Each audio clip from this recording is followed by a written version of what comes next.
Welcome to Inside Politics with Kevin Klein, beyond the headlines, beyond the spin. Straight facts, sharp analysis, and common sense conversation you won't hear anywhere else. Let's get started.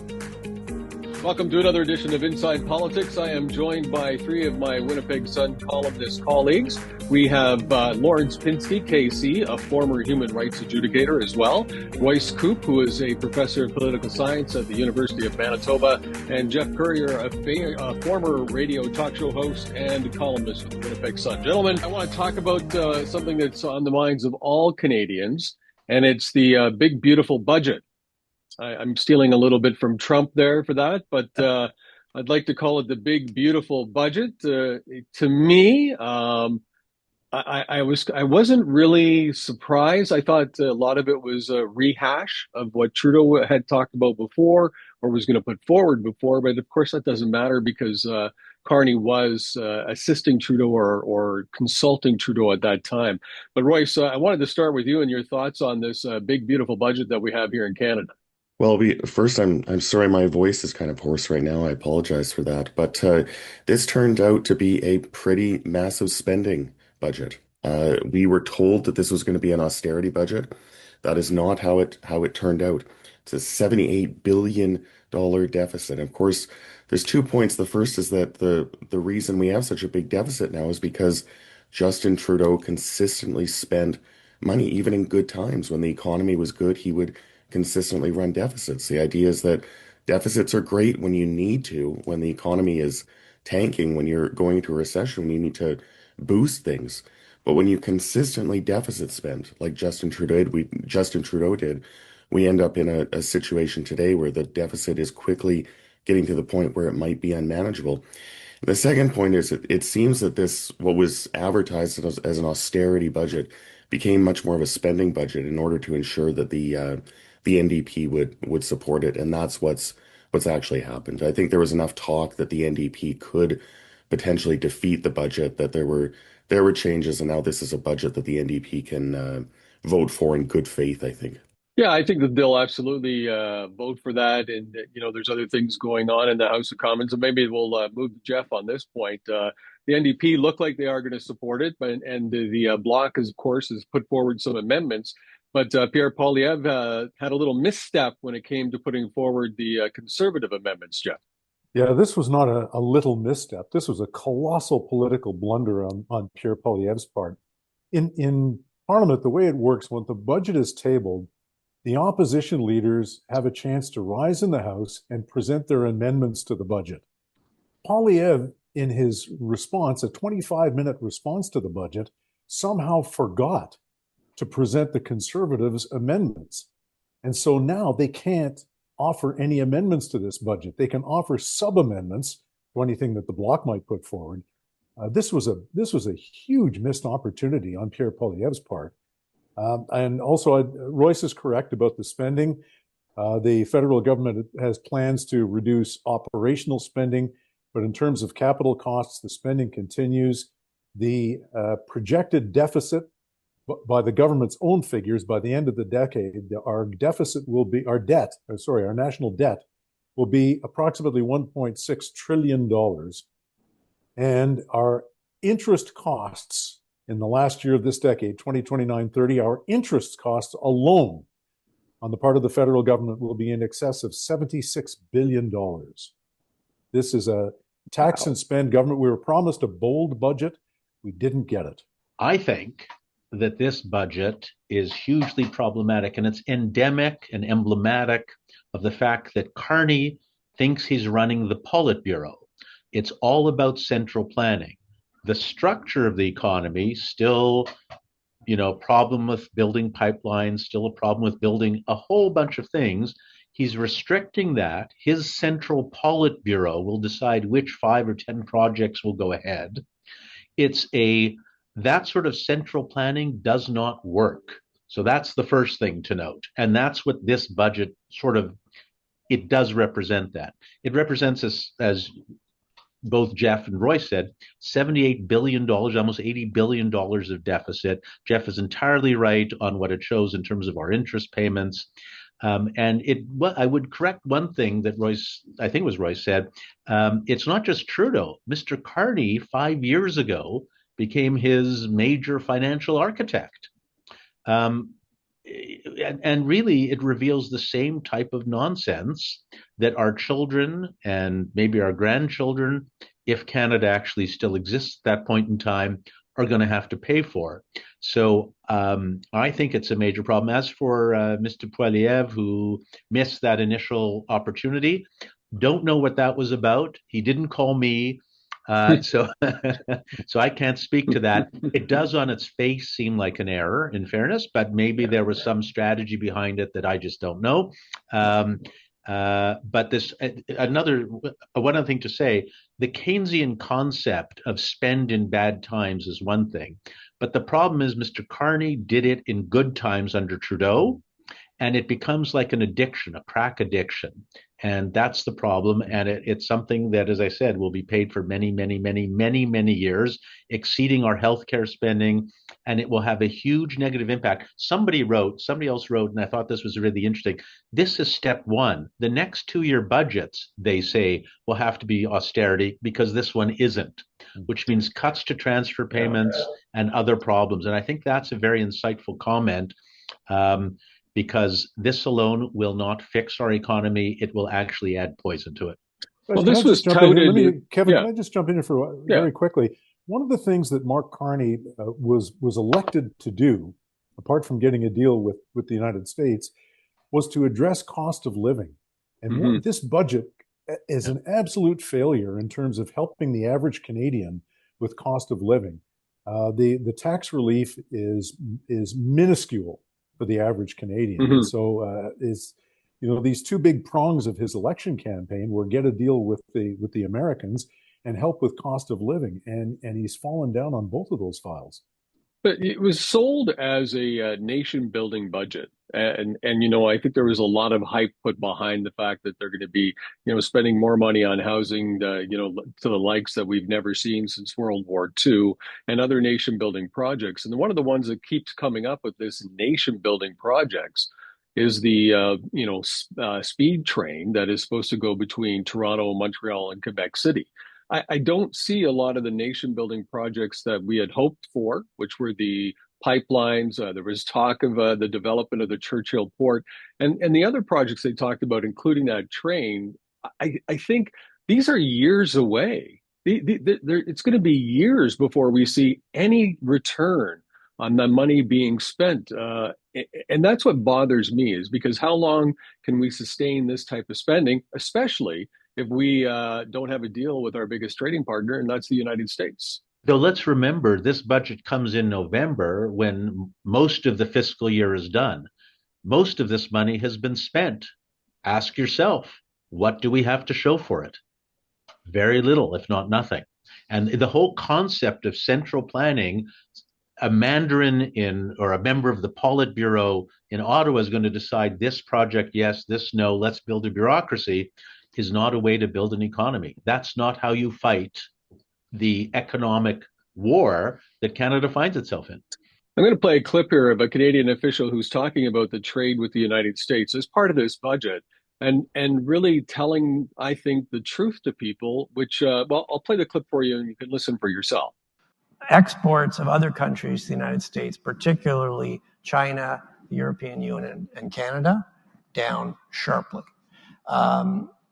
You are seeing, at the same time, you're seeing countries trying to increase their trade with non-U.S., with other countries. China has very impressively actually pretty much filled, they exports to the U.S. down a lot. They've increased their exports to Southeast Asia, to Europe. It's largely replaced the lost. Now for Canada, that's a lot harder. 75% of our trade is with the United States. You do see some increase in our trade with other countries, but we can't replace 75%. Because we are so integrated with the United States. Our actually average tariff rate with U.S. is comparatively low, 6%, around 6%, which is low by global standards. But, as I said, 75% of our trade is with the United States. Our economies are so integrated. Many products are produced across the border multiple times before they're a final product. So, yeah, it's going to be a bigger adjustment for us than for anyone else.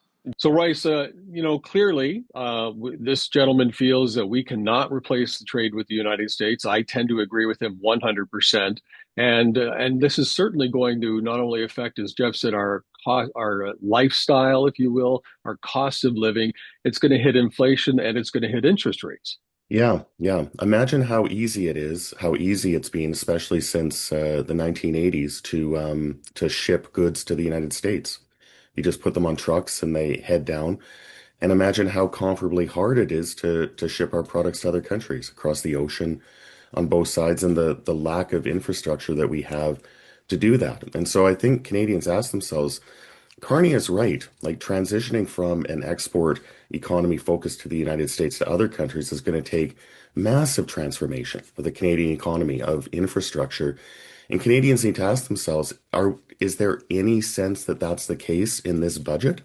It doesn't strike me that that's the case. And I also want to say that I think Geoff mentioned there were cuts in this budget as well to the operational spending, which is a new Carney thing that we have to keep in mind when we look at budgets now. But some of the cuts, there were cuts to the public prosecution service in Canada. That's where you're cutting. Holy cow, please spend money in that area. That Yeah. we desperately need more money there. That's a huge mistake, I think. I do not understand what they were thinking with respect to that. Holy cow. I think he was making cuts for the sake of making cuts because when you read into that, those cuts are going to take a couple of years to happen. People have short memories, so I don't know how that's going to happen. They're going to offer buyouts to some employees that are probably close to retirement, so that's still going to cost you a lot of money and so on. But I think what Carney doesn't really address, in my opinion, is the fact that, and you've all talked about it, is how are we going to continue to pay for the interest? How do we continue to pay the interest rate for all this money that we have? And why is it that during this time, it looks like the Liberals have been trying to court some members of Parliament to cross the floor? I thought we were going to see on Twitter that Royce Koop had decided to cross the floor and join the Green Party. But Oh, we do know of one so far. There's been many others on Twitter, people that don't actually even exist. But we do know of one so far that's crossed the floor. What does this say about the future of budgets that could come out? Because I mean, he's building himself. Carney is building himself one person at a time towards a majority government. I mean, there's lots of things that could be said here. I think the real problem with this is a point that Michael Chong made, the member of Parliament, said Canadians gave Mark Carney a mandate for a minority government. When you're the leader of a minority government, you have to bring the opposition parties on board. You have to be consensual, and that's what he's got. And this whole idea that you can kind of poach MPs over, you can use these kind of underhanded methods to add to your caucus until actually you've transformed the mandate that Canadians gave you into a majority government. That's pretty concerning. And from a democratic perspective, I don't like that very much at all. It's a bad precedent. I As a former politician, I got to tell you what bothers me most about this is that you weren't elected for you, especially when it's a party politics race. You're not elected for you. You're elected for your party. So you won the election under the banner of the Progressive Conservatives or the Conservative government in Canada under Pierre Poilievre, and you've turned your nose up to those residents that voted for you and got you into office. My idea is that if you want, and this is me as a former party politician, if you want to change teams, that's fine, but step down and run again under a different team. Don't do it while you're in there so you can continue to get all the benefits that the residents elected you to get, but you're not really representing your area any longer. so Always parliament. come back to. Sorry, go ahead, Lawrence. I was just going to say that parliamentary prostitution like this has been part of our system for many, many years. This is nothing new. It may be distasteful, but it's consistent with, as they say, the oldest occupation, perhaps the second oldest occupation. So it's distasteful, but it's common. Belinda Stronach did this years ago. So it's part of the risk. In fact, the Conservatives unfortunately have lost two. One who switched teams, which was rather it's fair to say it's despicable, but it is part of the system. And the other one that did a slightly more honorable thing by saying he's going to resign. I think he said in the spring or something. Yeah, March. In March. Hopefully that'll be spring. It's cold in Winnipeg today, I'll tell you. But in any event, so that's what he said. I thought that was more honorable. I don't understand it. The fellow from Nova Scotia seemed to be disgruntled because he didn't get the position he wanted. He clearly talks out of both sides of his mouth. I think he was the only conservative in Nova Scotia. I suspect that won't be the case next time around. Usually the electorate does not honor or respect people who do this. So I'm okay with you saying that it's normal practice, but it doesn't make it right. Agreed. You were elected under a banner. You are supposed to fly that flag. That's who they elected you to be their conservative representative. You don't get to pick and choose to better yourself. Like I've heard rumors from some people on the Hill that he might become the fisheries minister. That might have been part of the game, right? That only helps him. That doesn't help his community in any way, shape, or form. So whether it's right, whether it's been done for a long time, I certainly, again, as a former party politician, I don't think that's right. You dance with who you came to the dance with. Geoff, sorry, you wanted to go in there too. When Belinda Stronach, I'm reminded when Belinda Stronach crossed the floor from the Conservatives to the Liberal Party, I asked a Conservative MP, what would Deef have said? Referring to the late John Diefenbaker, and he gave me his Deef impression. It was something like, the average level of intelligence has just gone up on both sides of the house, which is pretty much what Deef might have said. Now, Royce, as the political sciences professor, what are your thoughts on? And I know you wrote a column in the National Post on this topic of crossing the floor. Let me share a little bit of that with us. Yeah, well, I think the MP is Chris d'Entremont, and the explanation that he gave for why he crossed the floor is because he's a red Tory. He's more of a centrist Tory. He's not comfortable under the leadership of Pierre Poilievre. And my thought was that this explanation had been accepted kind of uncritically. You know, they say, okay, yeah, that makes sense, and it's because it jives with kind of central Canadian elite wisdom that Pierre Poilievre is this kind of hard right figure. But I think we need to kind of be critical of d'Entremont's explanation. He's run in 3 elections. He ran under Andrew Scheer. There's lots of kind of centrist Tories in the caucus who've come to Poilievre's defense that actually work well with Poilievre. And so that leads to the question, what did the government promise d'Entremont? You know, we never got a clear answer to that. He kind of reframed a question. He said, well, I wasn't offered a spot in the cabinet. You know, that was his response. But there's lots of other inducements that you can give someone to cross the floor, and no one has answered that question. I'd really like to see an answer to that question. And that's the reason right there why they should not allow you to cross the floor. A few months ago, this same person gave a full-throated endorsement of Pierre, just a few months ago. So the fact that now he says he suddenly found himself, he looked in the mirror and found himself as a red Tory that didn't agree is exactly as you said, Royce. It's just, it's really nonsense, and maybe it appeals to the CBC and certain other mainstream media, but and others maybe, an elite in Central Canada, but it's just a self-rationalization and utter nonsense. Well, it certainly was promoted by the mainstream media and CBC, right? They started counting down how many more seats Mark Carney had to go until he had a majority government. So they played right into that. Of course, showing him walking into his first caucus meeting with the prime minister himself and, all of the accolades and the cheers and such. That, to me, again, is just the media trying to solidify or glorify what had happened there and not really telling the whole story. Like, I haven't seen a media yet that has gone into his riding and asked people what they think. There was somebody, no, there was somebody I heard. Yeah, I've seen that. Have you? Okay. Yeah, there was somebody who said it's despicable and the most, the biggest sellout that he had ever heard in his, I can't remember how many decades of service in politics. I heard that chap say that. So, and it is, and there's a reason I called this parliamentary prostitution.